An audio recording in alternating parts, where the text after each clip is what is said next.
আমরা এই 15 বছর স্বৈরাচার শাসনের সময় সাংবাদিকতার যে অপারেশন হয়েছে, সাংবাদিকতার বিরুদ্ধে যেসব পদক্ষেপ নেওয়া হয়েছে, স্বাধীন সাংবাদিকতাকে ধ্বংস করা, তার কণ্ঠরোধ করা যেসব প্রক্রিয়া চলেছে, সেগুলো আমরা একটা ইতি চাচ্ছি যে সবকিছু যেন আর বাংলাদেশে কখনো না হয়। কিন্তু দুর্ভাগ্যজনকভাবে আজকে এমন নবরূপে স্বাধীন সাংবাদিকতার উপরে, সংবাদপত্রের উপরে যে আক্রমণ হচ্ছে, এটা অত্যন্ত নিন্দনীয় এবং শঙ্কাজনক।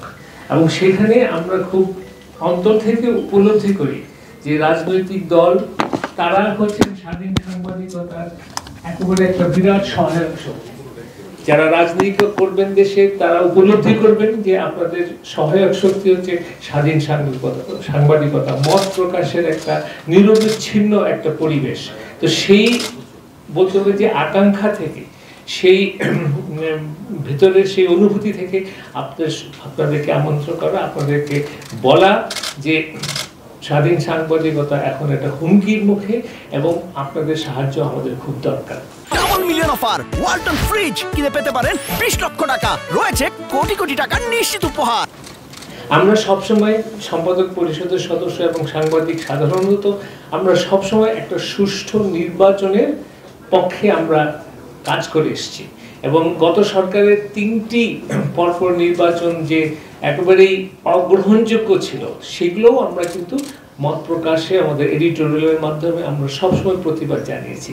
তো এই যে সামনে আমাদের যে নির্বাচন হবে, সামনে যে নতুন গণতান্ত্রিক পরিবেশ আসবে, সেখানেও আমি বলতে চাই আন্তরিকভাবে যে আমরা সংবাদপত্র সম্পূর্ণভাবে সেই গণতান্ত্রিক পরিবেশ সৃষ্টি করার জন্য, সেই গণতান্ত্রিকরণের যে প্রক্রিয়া, সেটার সঙ্গে থাকব।